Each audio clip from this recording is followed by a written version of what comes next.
Sorry about that, y'all. I'm obviously on the road and getting my computer plugged into the car here was a bigger project than I expected.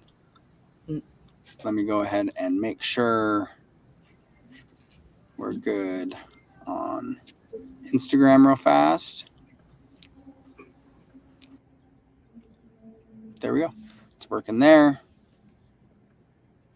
And keep it like this.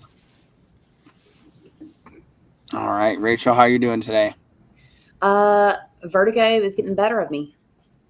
Good old infection. I love you too, babe. Sorry. That was headed off to boyfriends. Ooh. Mm-hmm. Good luck. Girls. Mm-hmm. I plan for mine to stay 9 forever.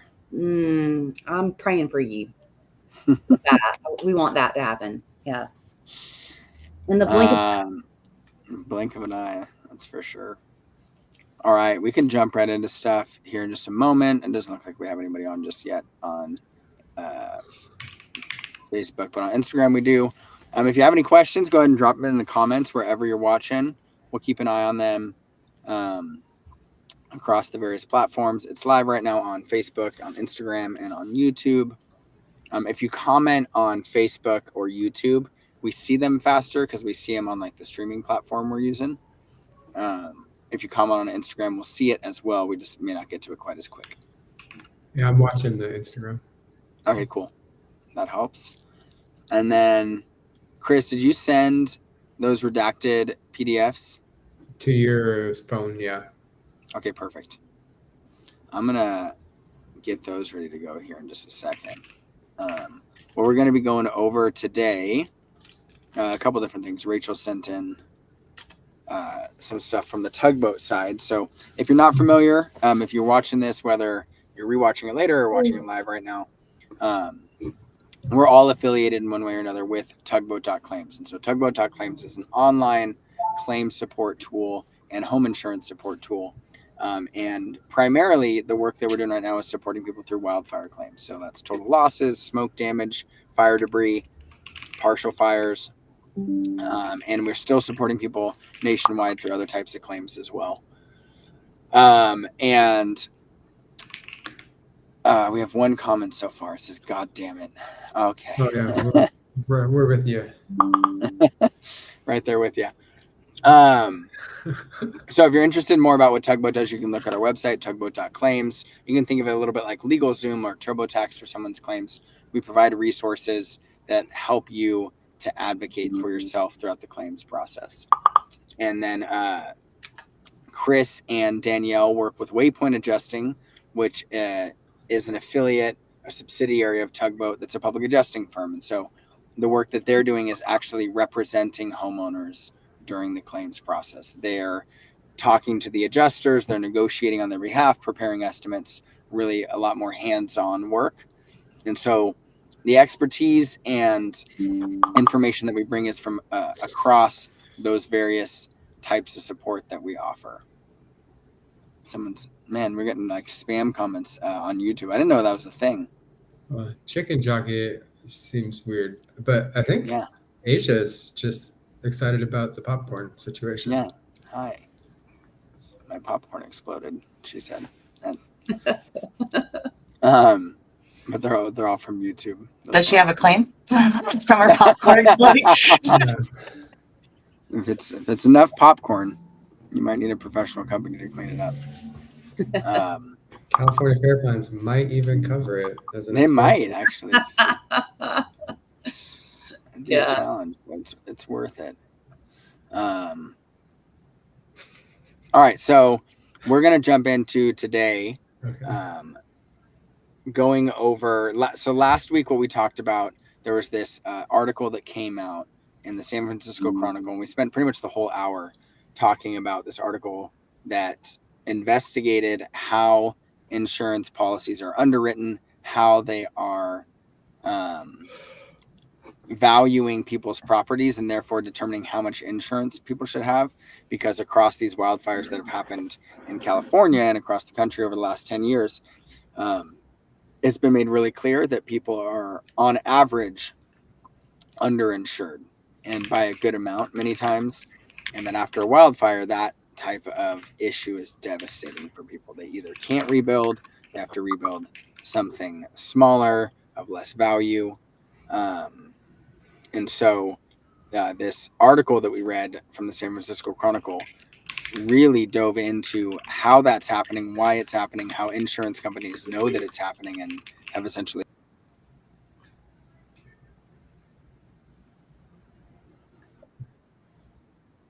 in. We actually have two pieces of information. One was what looks like, Rachel, if I'm reading it right, was the 360 valuation on the property. Yeah, I don't know it was 360, but yeah, it was definitely some just basic valuation. Well, it says at the bottom of it, it's Verisk, and it says 360. Okay. There value. you go. Yeah. Yeah. How very appropriate. Yeah. So, and that's the software that we talked about last week. So anyways, the valuation document, which is what we talked about last week, how they're setting premiums for policies. And we know that investigation, the data shows that the majority of the time homes are well underinsured. And this was happening specifically at what were the ones that were pointed out? Farmers, State Farm, AAA, and USAA were the ones I think that were talked about the most in that article. And so we have, I can say which carrier it is. It's a State Farm valuation, and the companion estimate, because that house burned down, it's a total loss, right? And so what State Farm did, they didn't simply say, well, your house is a total loss. Here, take all of your policy limits, which were what's 560,000, I think is what it was, is what they valued the property at. Like that's the valuation, yeah.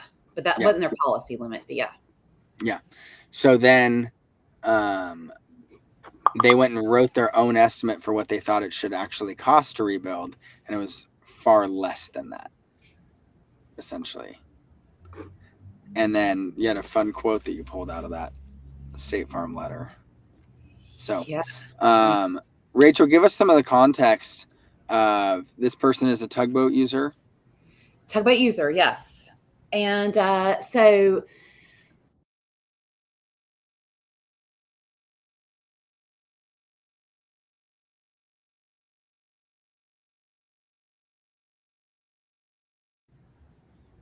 hey, I'm sorry, I had pulled up an old estimate here because it somehow I was trying to add the new scene for those, and it kicked us off there. So I'm gonna just go back to this for a moment. Go ahead. The valuation was given to the policyholder as an initial estimate, and it was given to her. It's wild that they gave it to her at all. It's wild for sure. And then they gave her the other estimate, which showed that her house was estimated to rebuild at $397,000. And then when she asked them about it, they said, "Oh, we never used the first one." And so I said, "It's very interesting." And this was our interaction we had in the chat. And I said, "I would really love for you to share that with me. Did it have, did it say draft on the back, on the watermark of every page?" And just ask the questions that I know that have happened before. You know, sometimes when an adjuster or an estimator is writing, they can print the draft and save it as a PDF and share it. That way the policyholder can look at it and offer their suggestions and things like that. So, but I've never seen one go down, like not ever.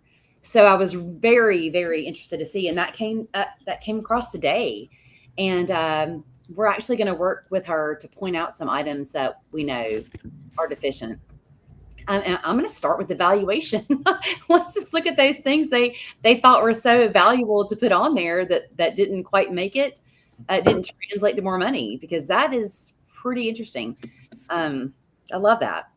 It gives me a little bit of something to work with because they've already noticed it.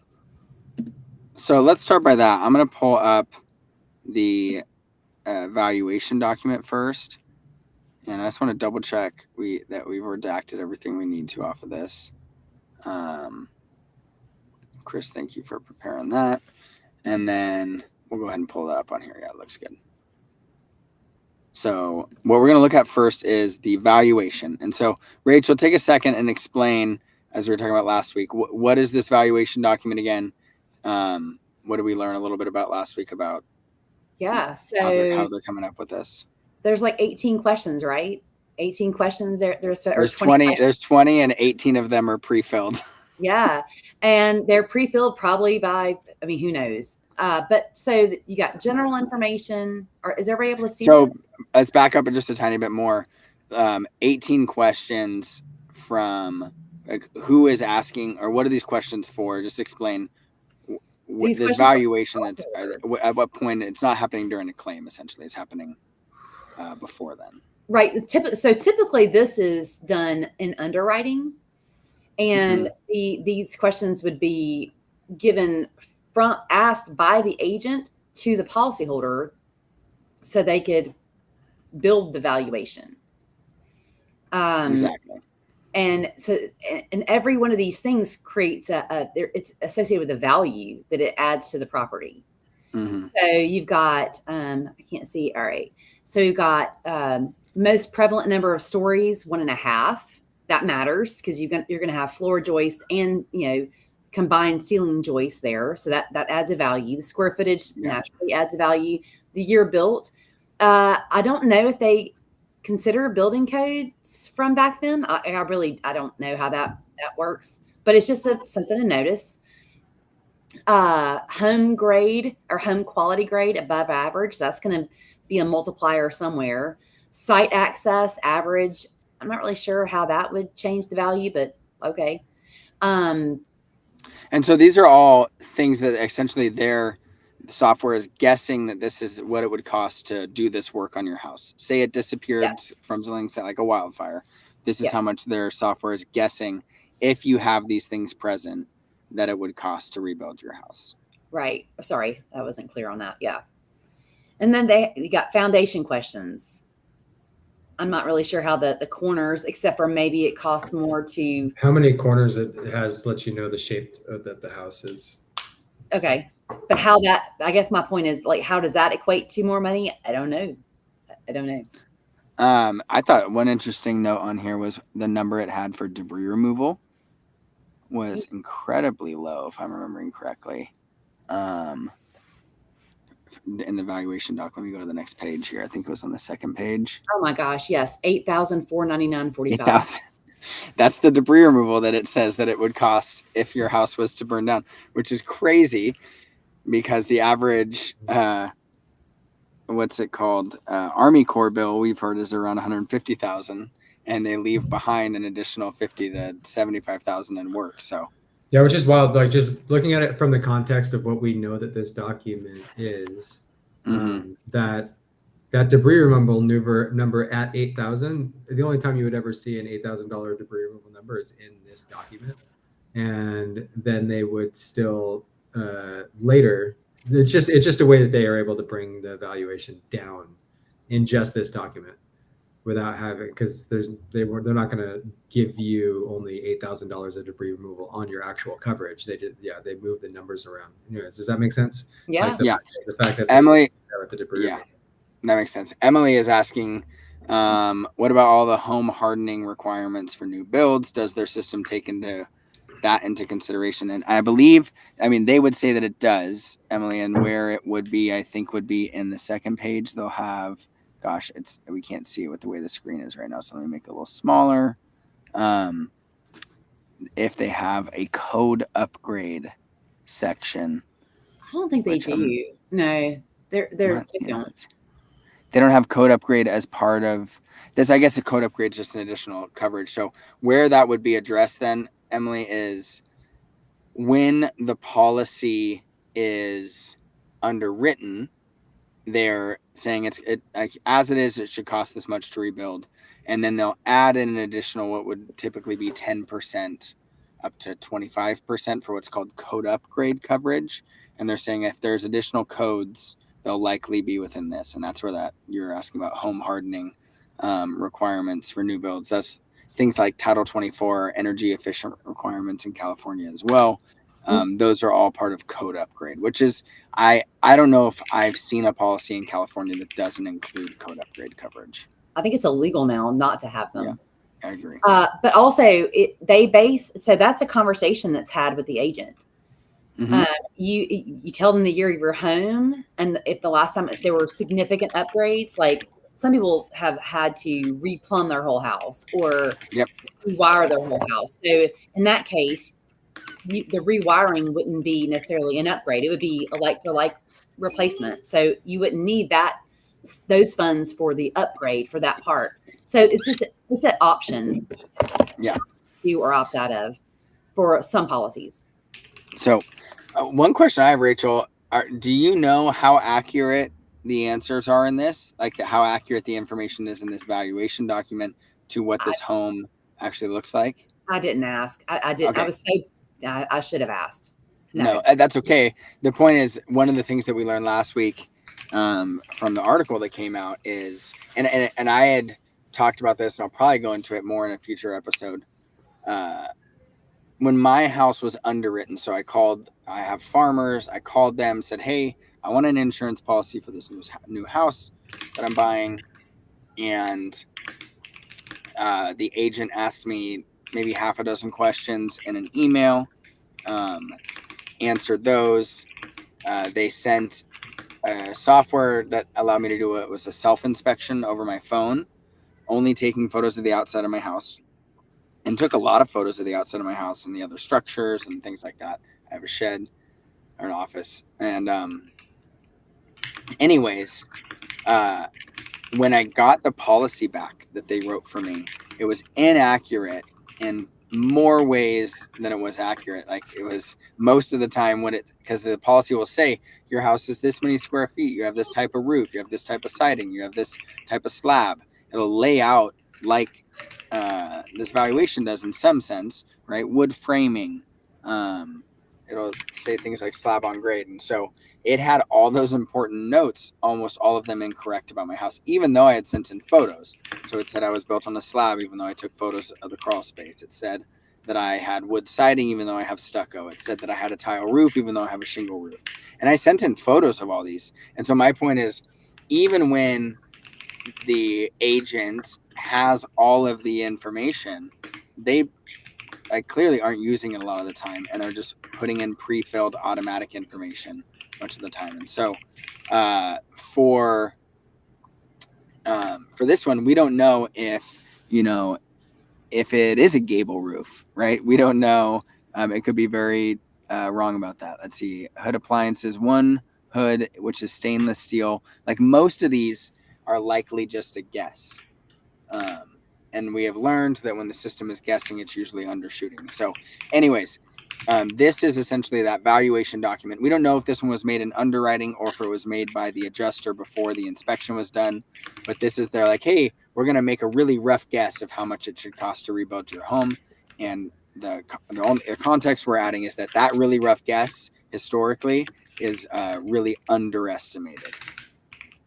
Actually, the date entered is 1/23/2025. So we do know the date. This was by the adjuster. So they're doing the same thing that an underwriter would do, though, using 360 value is what it says. That's the software it says at the bottom. Mm-hmm. And they're putting in a few basic pieces of information and getting this spit back at them. Mm-hmm. And then the estimate that they put together, which is what I'm going to show next here. Add this for us. All right, so now what we're going to look at is the estimate for this property. So this house burned down. It's completely gone now. Needs to be totally rebuilt.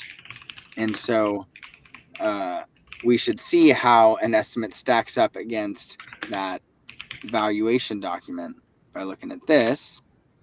And again, historically, we know that those have been vastly underestimated, those valuation documents.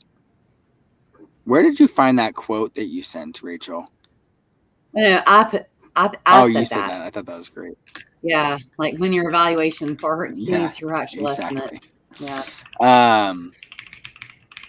So the valuation, real fast, let's just look at that one more time because we never pointed out how much they said it was going to cost. They said it was going to cost, make it smaller here so we can see, $562,811. That's what they guessed it would cost to rebuild this house with all the average features they plugged into it.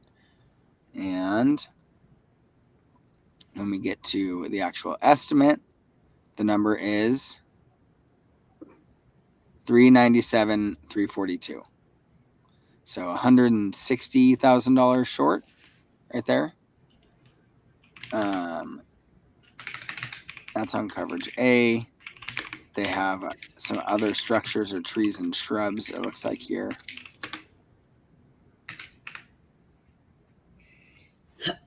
What's this portion here? And they break down the other structures into building and non-building. Interesting. That matters because the extended dwelling coverages don't always apply to the non-building structures. Oh, really? Nor does building code. So Is that, yeah. so you worked for State Farm before. Is that like, does it say that in the policy, or are they interpreting that essentially by saying it's extended No, replacement cost? it says it. It says if you suffer a loss where your coverage exceeds the regular limits, you have this option ID, which you can apply the excess to this option ID for building structures, and they've defined building structures as having 4 walls and a roof. Got it. Okay.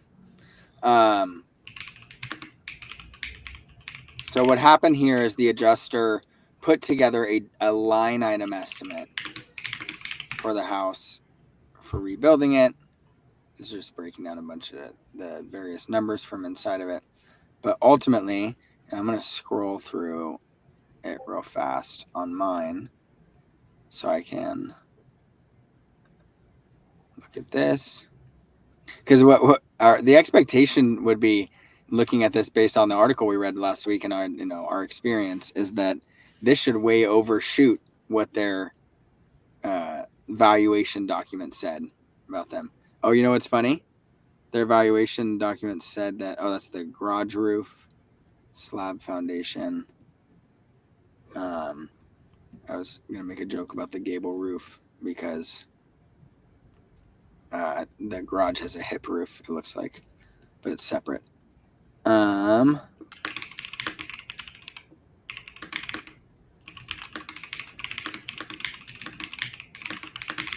through a couple different items here. Rachel, can you open that valuation document on your end and see Yeah. what it says? It's just hard to scroll through it quickly on here. Yeah. And I'm going to go back to where you can see all of us. Ryan just posted a question about a friend that has an ACV California Fair Plans policy. Yeah, he just asked if we offer assessments to clients to help fight fair plans. And yeah, that is something that we do offer. We can. Yeah, for sure. I'll read through the whole question here. Says there's a client with MH, which is which company is that referring to? Manufactured home. Okay. Too many. There's lots of acronyms. I know in our business. I know. Which one? Anyways, with manufactured home,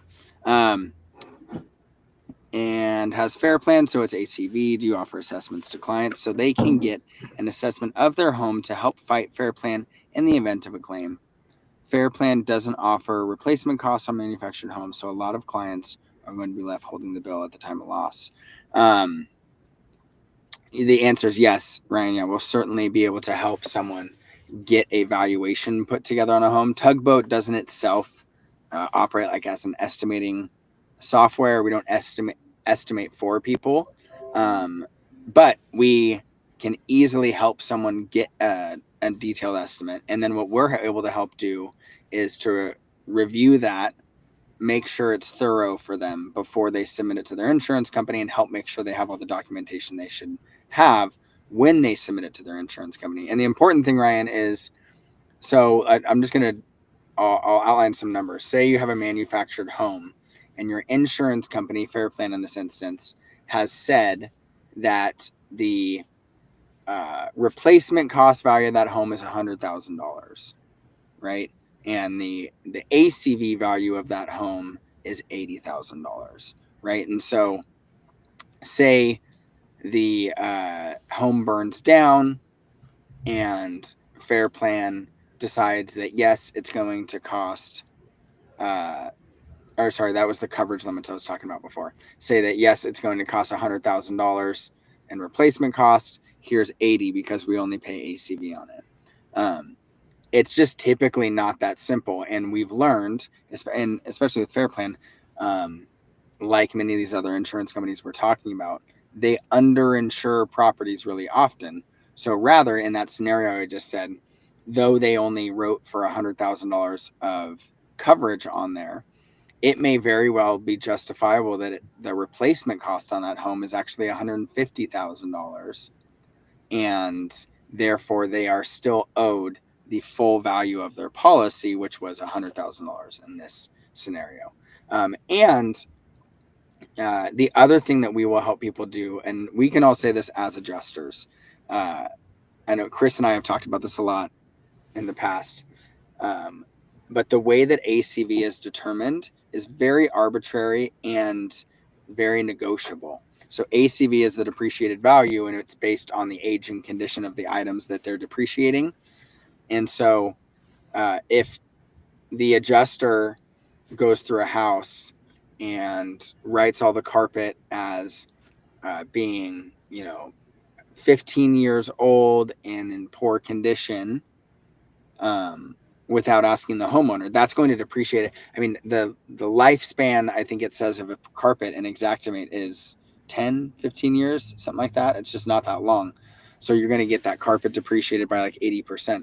You can argue and dispute how much things are depreciated. It takes some work, but it's one of the things that will help people do, because you can inform your adjuster, no, my carpet's only 8 years old. I don't think it's in poor condition. I think it's in good condition for these reasons. And a lot of times your adjuster put those depreciation metrics in there arbitrarily. And so they're perfectly willing, or maybe not perfectly willing, but with some nudging, become willing to adjust those depreciation numbers so that you're getting that ACV total higher and higher and closer to the RCV cost. And so the answer is, it's complicated, but yes, we can certainly help someone through the challenge of getting a proper valuation, even with their on a Fair Plan policy. Thanks for that question. Rachel, that valuation document, does it cover the other structures and stuff as well? No, it does not. So it's just the home. Yes. It covers it's what it says, attached structures. Just attached. It's strictly for. So it's not including, okay. Yeah, because at the bottom of the estimate, the total number of this estimate, all structures, all coverages combined is 637. But that does not relate to coverage A, essentially. No. And I'll be honest. So I looked at on the evaluation, the estimated cost breakdown per trade. The State Farm estimate is greater in every area. How did the valuation end up being higher? Because the finishings, number one. Gotcha. Number two, there's no architect fees and permits included in the State Farm estimate. Mm-hmm. They include general conditions. And then, of course, the debris removal they estimated for was generous considering what I've seen. It was more in line, considering they have non-building structures, building structures, and then the dwelling. Like this estimate was about, I think it was $70,000 for debris removal, which is far more in line to what the actual costs if you had private debris removal performed. So, but the valuation, you saw it, $8,500, and they estimated for like, I think it was like 22 for the demo of the dwelling itself. It's really kind of bizarre how they got this valuation where it is when, like, even like the framing on the valuation says $48,000, and the framing that's on the State Farm estimate is 76. Wow. So there has to be some there, and the HVAC on the valuation is 15. On the estimate, it's 17. Yeah, excuse me, it's 20. it's not easy to get an estimate high enough and Xactimate unless you're willing to spend a lot of time on it. So like even even though one category might be good, if you're missing out on several others, then it just ends up being insufficient still. Yeah, this tells you where to go for sure. I mean, yeah, it does make that part easier. How many square feet everywhere is the house according to the valuation? like 1,100. Yeah, 1,170. 1170. So let me just check something real fast. So they priced that home. The valuation is 481.04 per square Is that foot. what it comes out to? Mm-hmm. I'm trying to open my calculator, and is my calculator app no longer? There it is. It wasn't open. One more time. How much was that there per square foot? It was 481.04 according to the valuation. According to the valuation, not according to the estimate, though. No. Divided by 1170. So State Farm estimated this house to cost $339 per square foot to rebuild. Which, like, another really funny note on this. So I just did the math of like the estimate that they wrote for rebuilding this house and divided it by the square footage. So they estimated at $340 per square foot when they're the ones paying for it and estimating for it. What's hilarious is, were you guys informed when it's a Waypoint client, but none of you guys are working with them? There's a Waypoint client that has a condo policy, and they mistakenly were applying a co-insurance penalty on it.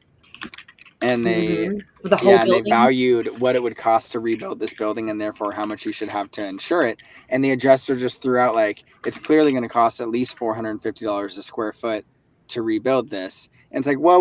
Like when it benefits you, and they were like that, they were completely wrong on all fronts on that. We don't need to go into that right now. It's another time. But I remember we were just laughing about it. It's like, oh, suddenly when it benefits you, it's so easy to say that it costs $450 plus a square foot to rebuild. But anytime someone writes an estimate for an insurance company, it's crazy how consistent this is, because with our Camarillo client that you spent a lot of time on, Rachel, that has a total loss, the State Farm's first estimate there, Chris, wasn't that one $350 a square foot? Yeah. It seems very consistent that they're coming out to about 350, and none of these homes that we're talking about can be rebuilt for that amount. They're all premium homes. And what it boils down to, the whole reason why I brought this to you, really, Cameron, is because it just shows how inexperienced these estimators are.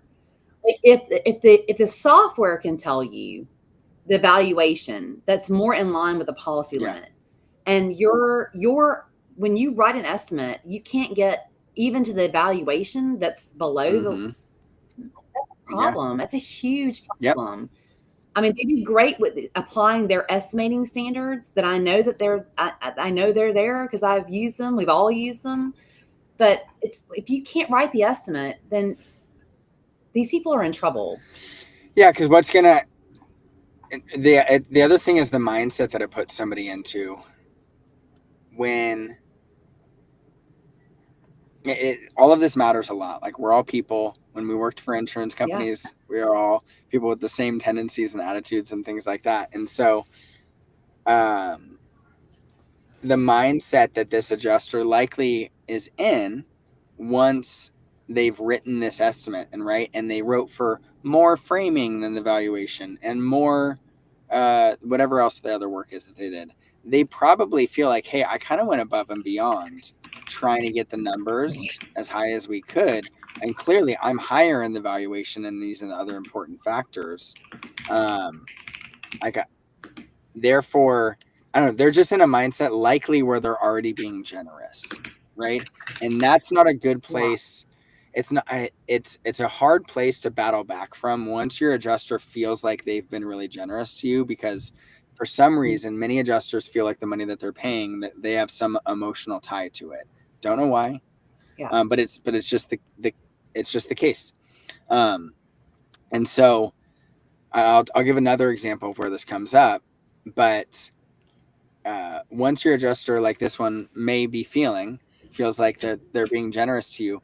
If you give them a contractor's estimate that's realistic and say the rebuild cost is $500 a square foot, not 400 or not 340, they'll balk at it because they're just like, who is this greedy contractor that's like, this is ridiculous? Like, because they already put so much time into being generous in their mind, and they paid out these funds, and now it's just a greedy contractor trying to take advantage. And the mindset that you're kind of battling against at that time is a challenge. And I mean, we see that challenge because we help people through that communication with their adjuster, right? We're helping them. You can't just send them an angry email, right? You have to really try and explain to them how you're the one being the most reasonable and how they're unreasonable in that moment. I'll give another example. I had a realization this week because we have, there's a Waypoint client that I'm consulting on his son, and it's just really, the adjuster has sent an email where they were clearly setting up to start limiting additional living expenses. Like a lot of probing questions of like, have you done this yet? Why didn't you do this yet? How dare you not do this yet? Like just a bunch of questions like that.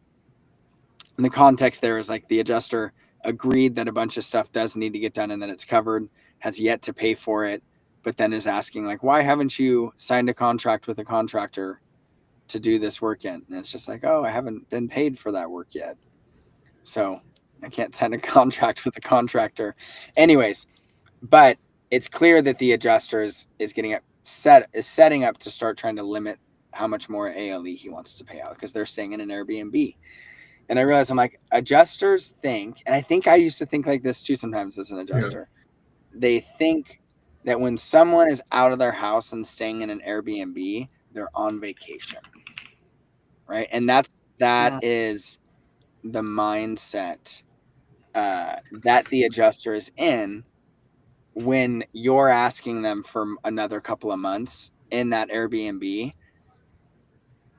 And we've had adjusters say things like this to us, right? Chris and I brought this theory to Chris, and he's like, oh yeah, remember that one in Camarillo where they literally said, we're not going to pay for this family's vacation, even though the house they were staying in was not as big, not as nice, and was less than the fair rental value of their own property.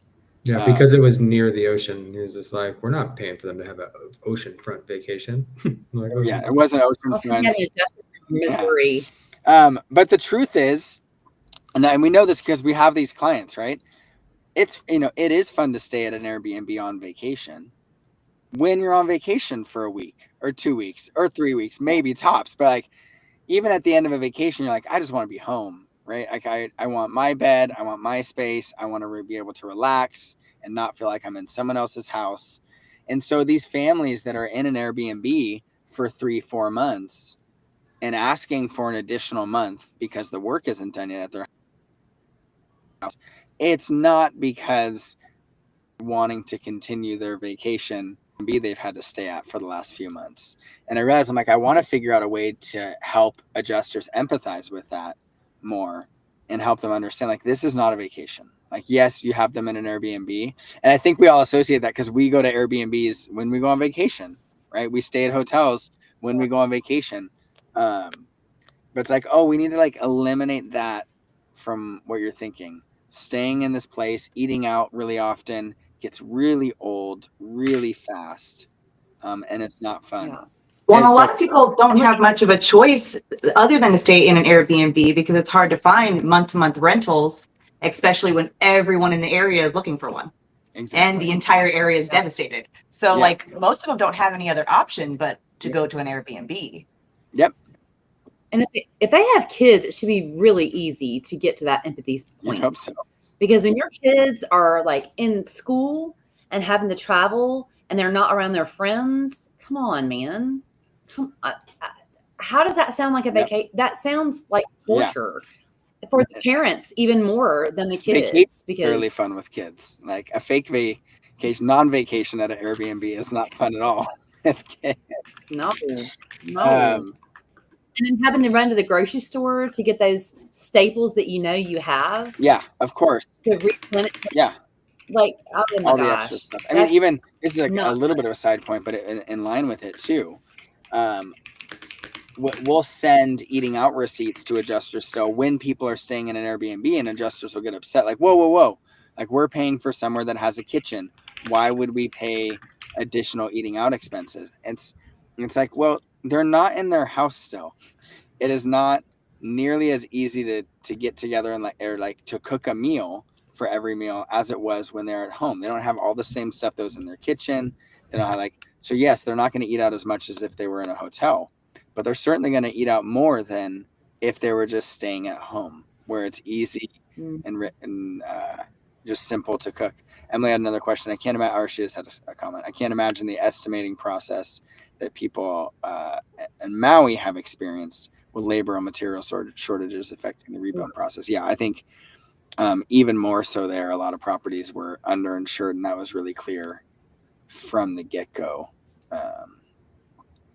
out there. We were seeing that. I mean, Chris and I were there really early on and seeing some of the numbers that were coming back.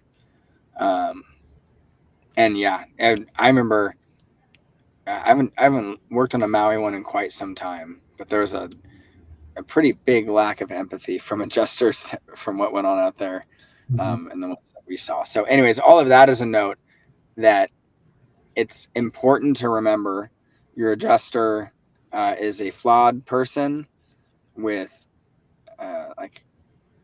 likely some pretty big misunderstandings of what you're going through.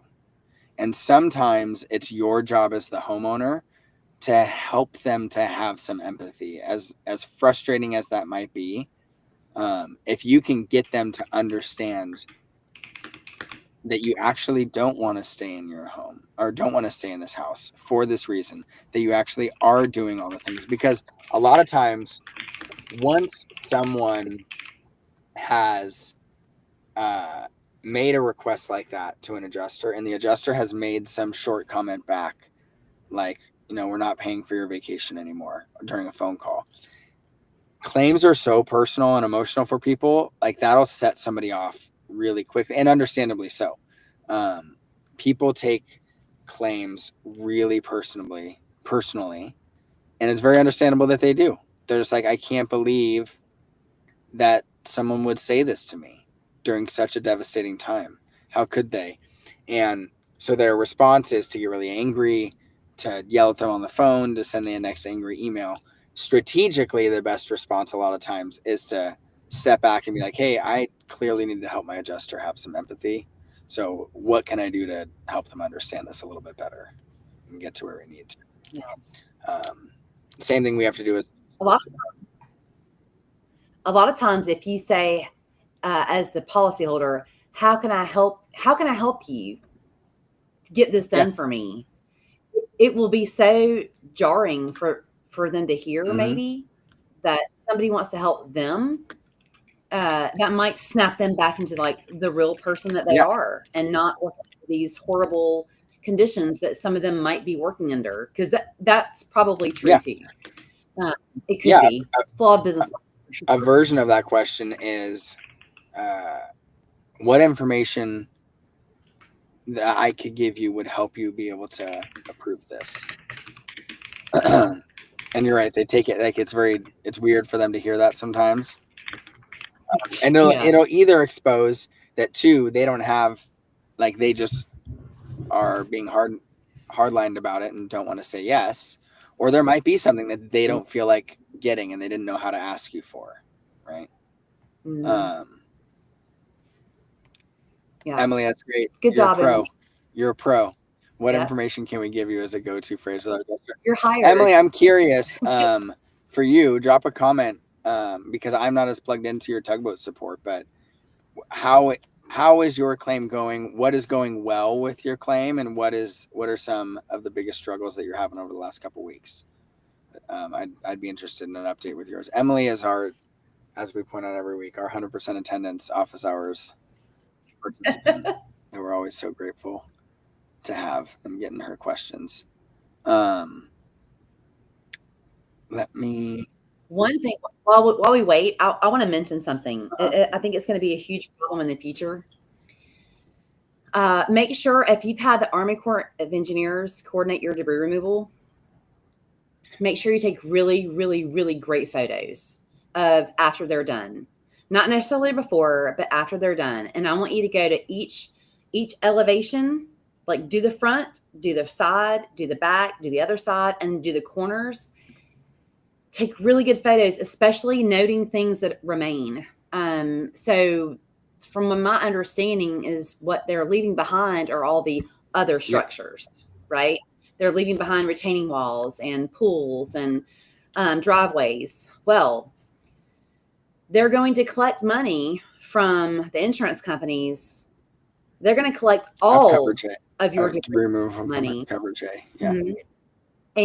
And they're leaving all these things behind that have to be removed by private debris removal companies. And in most instances, the debris removal, the additional 5% debris removal for your other structures is probably going to be in the neighborhood of like $1,000 to $5,000. That is a lot. That's a wide swing, and I realize that. But depending on the number of other structures you have, that will very likely be insufficient for someone to even drive to your house and start. Yeah. With a even one of the containers dumping it costs more than that.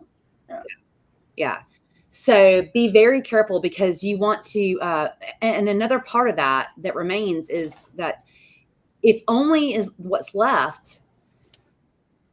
Because if only the other structures debris removal remains, and you've got $2,000 of a pool or a shed, a minimal ADU driveway, extensive sidewalk or whatever, that's not going to be enough money for you to get that done. And if it's a substantial ADU that was underinsured to begin with, you're really going to be in trouble. So you want to get that money from the insurance company before they give it to the Army Corps. So, Rachel, you worked these debris removal payments for some of the past fires, and the ones where it went well, right, went according to plan. At what point in the claims process was Army Corps coming to collect on their bill? Do you know? All right. So I never worked with an Army Corps, but it was FEMA. So it was some other government agency that coordinated it. And I'm not sure why Army Corps is involved at this particular time as opposed to just FEMA by itself. Maybe FEMA tapped them. I don't know. But there weren't a lot of items left behind like planned for this one. Oh, interesting. There was stuff left, but not planned. They didn't plan to leave, to my knowledge. Interesting. This was a very, very poor idea. And considering that most people's other structures are undervalued, which means it means their debris removal for that structure is also going to be under what is needed. It's already 5% is already insufficient in most cases. So I did Paradise in the Paradise debris removal. I believe that was like June of 2023. June of 2023. So, and I don't know. And when did Paradise was in 2018? I think it was 17. 2017, 2018. I think it was 17 or 18. And you were paying the government from State Farm when they were coming to get their bill 5 years later, essentially. So FEMA, what they do, Army Corps is doing the same thing. Presumably, they have gotten contractors to commit to this work for a set price, and so the contractors are going to bill the Army Corps, and Army Corps is then going to send out the bills. And so probably Army Corps is reaching out once the right of entry forms are signed. They reach out to the insurance companies and they get a confirmation of the coverage. Mhm. And then when it's all said and done, the contractor presumably is going to prepare these invoices for each individual property, send it along with a letter asking for all the coverages and payment based on what's available for each parcel that they did. And what State Farm did is they prepared a letter, and we broke down each coverage.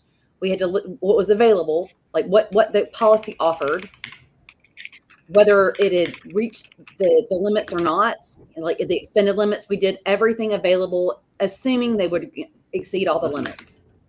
And then look what was paid. And so we had to subtract from there. So, for example, if you have personal property that you never did exceed, so you didn't never get that debris removal, that 5% debris Yeah. removal part, they would get that too. Yeah. Which is fine. That it's what's Yeah. available.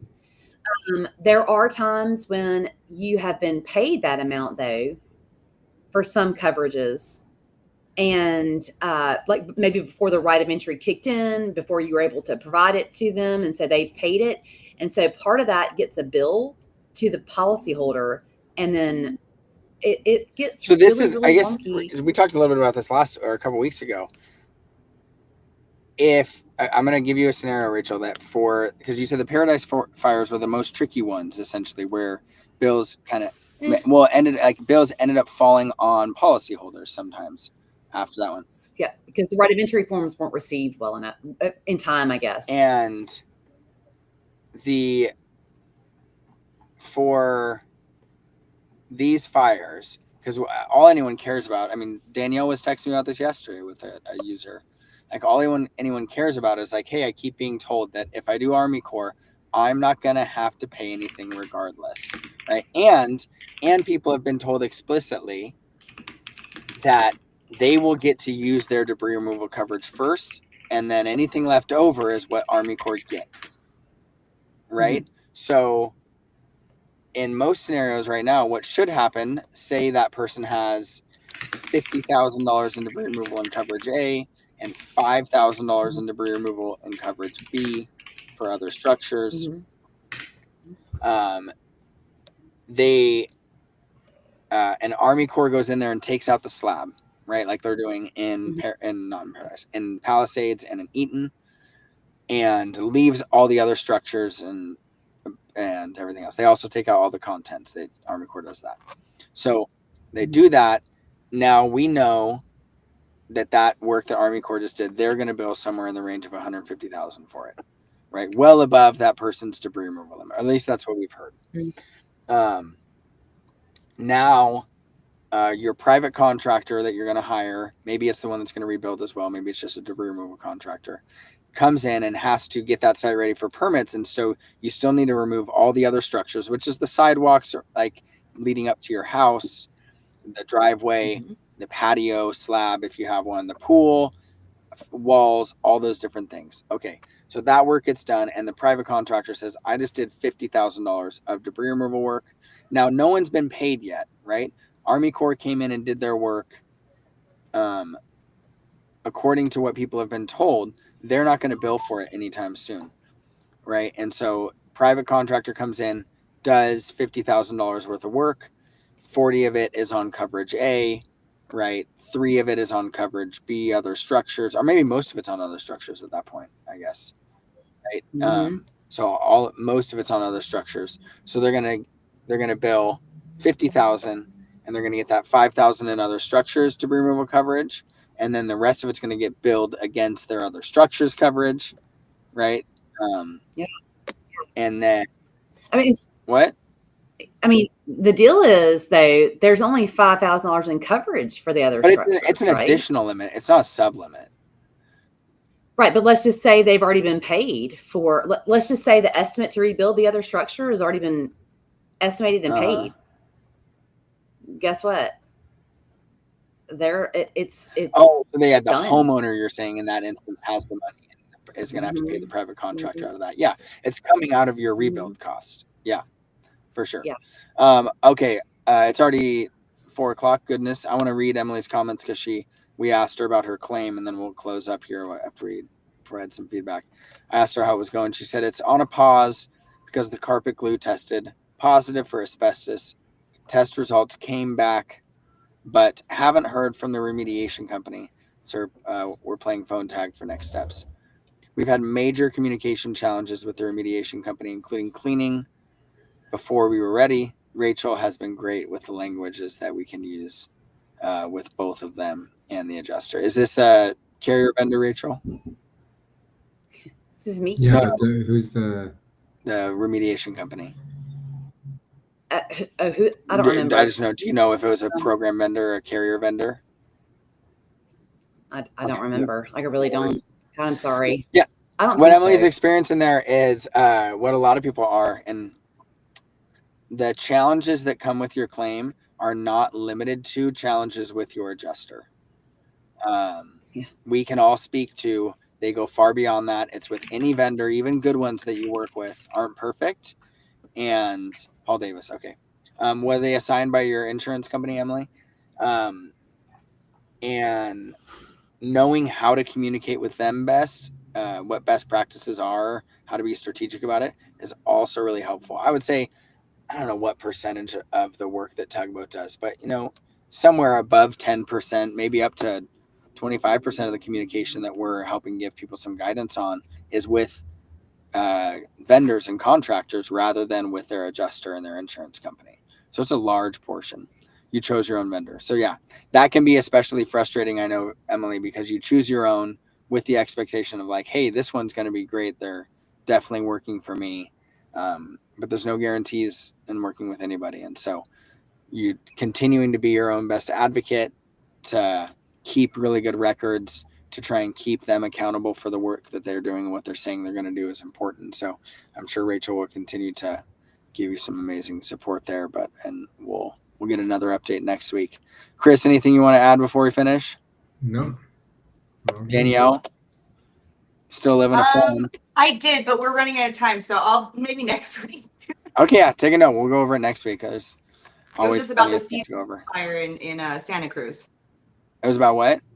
The CZU fire, debris removal and all that we were discussing. I did that one too. You did? I did. Yeah. Yeah. Oh, I thought you were frozen, Cameron. You were sitting so still. I was just thinking, should we go over it? No, put a pin in it. We'll talk about it next week. I will, for sure. Over here. Awesome. Next week we'll try and cover something non-fire as well. And Emily said it was Paul Davis that chose their own vendor. Yeah. Did you catch that already? All right. But anyways, appreciate everyone that's joined us today. If you're still watching, go to tugboat.claims to learn a little bit more about what we do. If you have a wildfire, Tugboat is completely free for a year for you to utilize, help you communicate with your adjuster, help you advocate for yourself, and help you make sure that you're able to get everything that you're owed during your claim. And like Emily pointed out during this today's chat, it's not just the challenges that come up with your adjuster, your insurance company, but also with vendors that will support you through as well. So anyways, appreciate you all. As always, I will see you guys next week. Some of you I'll see much sooner than that. All of you, I'm sure, actually, as we continue to try and make sure that these people get what they need. But thank you all for your input. We'll talk to you guys next week.